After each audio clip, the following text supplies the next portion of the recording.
Merab Dvalishvili versus Umar Nurmagomedov goes down this weekend at UFC 311. And in all honesty, while a lot of people are picking Umar Nurmagomedov, as will I be, I do think there's a good chance we might be seeing Merab Dvalishvili just hug out Umar against the cage, because I'm not completely certain about Umar's level of anti-grappling. Like, how much can he gain separation of Merab? Because a lot of times with these Dagestani fighters that we learn is while they do have good wrestling themselves, they are susceptible to getting taken down themselves and controlled. Like, look at someone like Ankalaev, who was not having the greatest success against someone like Jan Blachowicz, who can also mix in his own takedowns. So a lot of these fighters don't usually end up testing these Dagestani's wrestling abilities themselves.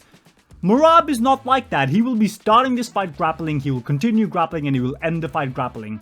I think here, a good underdog pick would be Merab Dvalishvili, because we've seen him do that to a lot of people. A lot of people were like, oh, well, Aldo's amazing takedown defense, which it is. Couldn't stop Merab. Henry Cejudo, a former Olympic gold medalist in wrestling, couldn't stop Merab. Merab is a different kettle of fish when it comes to wrestling. Sean O'Malley, also underratedly good takedown defenses, couldn't stop Merab. And Sean O'Malley has great, I mean, his jiu-jitsu isn't like the highest level. According to him, it is though.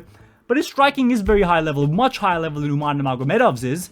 I'm starting to convince myself that I've made the wrong choice here. But anyway, I just have to point that out at the start of this video. Now, the thing with Merab Dvalishvili is he dictates the pace of the fight. He dictates the pace and the pressure of the fight, usually against his opponents, because his opponents are not the level of grapplers that he is. They are not threatening him with takedowns because they know how that stuff goes. Merab will scramble for days.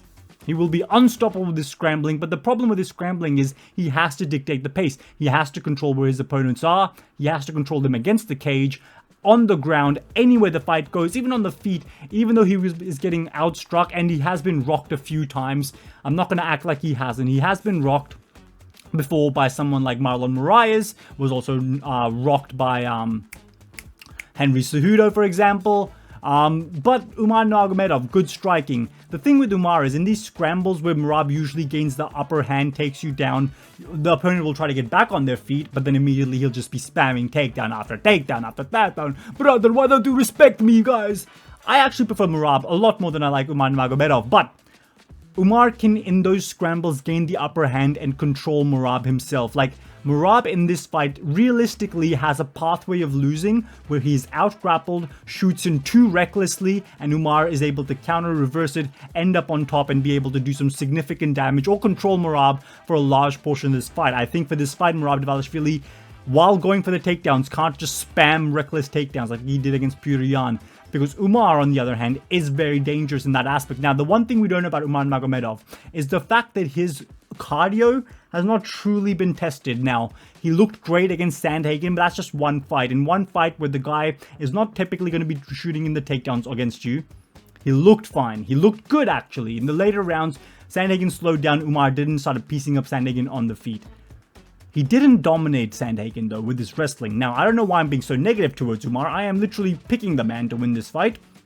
But that is a concern in this fight. We are uncertain about his level of cardio, and especially against a heavy grappler. Because when you're wrestling, you got to remember, Umar, while he will wrestle, he did end up using his wrestling against Sandhagen. Sandhagen did stuff a lot of those takedowns until the later rounds. Merab's later rounds are the same as his early rounds. He does not get tired. He will be able to push the pace. And again, the pick against Umar... This fight is way closer than anyone's giving it credit to be. Especially in the betting odds. I don't know why the hell I picked money on Umar Nurmagomedov anymore. I swear to God, he's not going to get it done now. Now I'm really thinking about it, guys. No, it's Umar. Okay, it's Umar. I gotta remember what I saw when I was looking into their previous fights. Umar can dictate the pressure and the pace of this fight.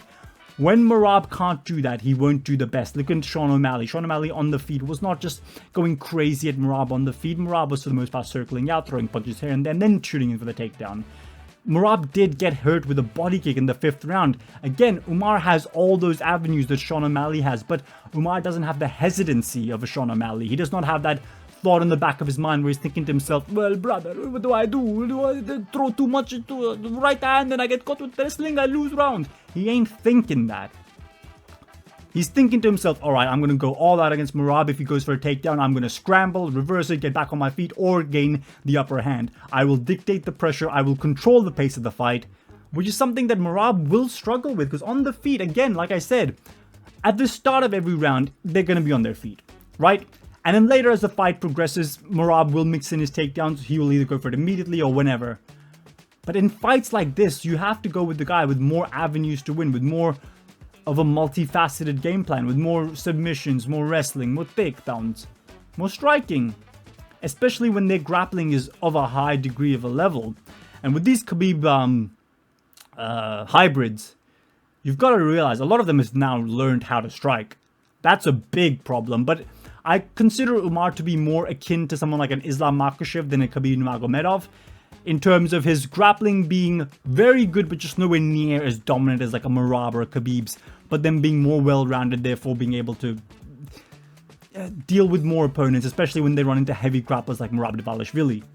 And hopefully that hypothesis can be true, because a heavy grappler like Merab Dvalishvili will be going for the pace of the fight. I don't think Merab gets finished, if I'm being completely honest with you guys. I think Merab has shown enough of a chin, he's shown enough of a cardio to not just be gassed out and all of a sudden he's defending himself. He has been rocked, so I do think he is pingable off the cage. You know, he might bounce around here and there against the cage. Oh my god, brother, I hurt. So, Aljo, what I do, brother? And Aljo's like, keep you calm, bro. I don't know what is. Anyway, Merab can. But again, listen, this is a tough fight to pick. The thing is, Umar can also get reckless on the feet. I'm not saying that he is reckless. He's very technical on the feet. But a lot of those struts, like, you gotta imagine, if Merab does take you down, even though Umar can scramble, it's not like Merab is just gonna stop once you're up on your feet. He's gonna hold you. He'll be spamming takedowns again and again.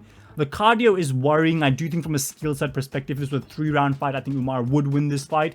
From a 5-round perspective, the thing that is stopping me from picking Merab Dvalishvili here and fully committing to the underdog is the lack of finishing potential. His jiu-jitsu isn't high level enough to really threaten Umar. Like, if Umar is really scrambling, he doesn't have to really worry as much about his back being taken, because he knows he's a higher level jiu-jitsu guy than Merab Dvalishvili. It's just kind of obvious when you watch them fight. Merab isn't really looking for finishes. It's kind of an indicament of his fighting style, but he just isn't.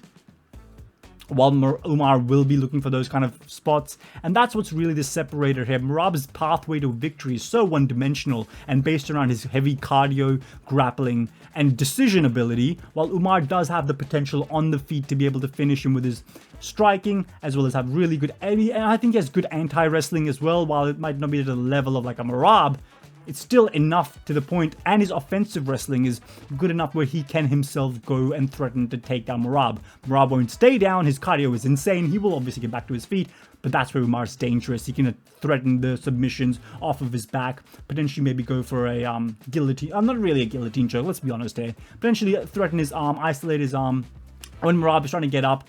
And that stuff is just where you get the most open. When you're trying to get back on your feet, you are using your arm for leverage. And I think Umar can capitalize off stuff like that and isolate his arm, go for arm bars, you know, Kimura locks. I mean, there's a lot of different Das chokes, even if we're being honest here. If Merab is flattened out and he's trying to go up, he can obviously get caught with that. Then Umar can twist into a Das choke as he's trying to get up, get his neck.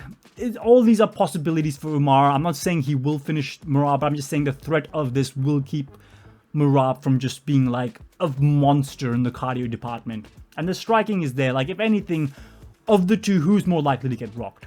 It's Merab. And that's how you lose rounds sometimes. Sometimes it's just like you get rocked, they're just like, that's too much damage, you can't win the round. And I think just the pathways to victory for Umar are just too vast. And he doesn't have the clear deficit in the grappling that the other opponents Merab's faced had. Petr Yan was clearly a worse wrestler and grappler. Clearly. Not even close. A far better striker, just like Sean O'Malley. Just way worse in that aspect. Who else? You know what? Cejudo does have good grappling, but he's, again, one of those guys whose cardio just hasn't been holding up recently. He gets tired. We don't know about Umar. If Umar is like that, I think he'll probably lose, to be honest. But I don't think he's shown anything too significant of the pressure of that. And I think the fact that he can dictate the pace and the pressure of the fight, I mean, that's just Merab's bread and butter. I think Umar Nurmagomedov's going to win. I've parlayed him with Jilton Almeida and Umar. I don't know why Umar's cut off at the end, but whatever. That's the multi. I've gone with $125 on Jilton Almeida to win. And for Umar Nurmagomedov to get this done, just based on these things, I've got Umar in this fight. And I just don't quite see the pathway for Merab. I think we'll see a title change. I think the Dagestani, the Khabibites will be very happy after this weekend. Anyway, that was the video. Subscribe to my channel, like the video. 192 subscribers right now. Get me to 200, guys. Hit the notifications so you can get more prediction videos like this one. I'll do a full card soon. I will be live streaming for this card, by the way. I will be back to my live streaming ways. Didn't for the last card. Sue me. It was boring. Alright? But I did make a video on it. Check that one out. $100 on every single underdog. Subscribe, 192. Get me to 200. See you next time.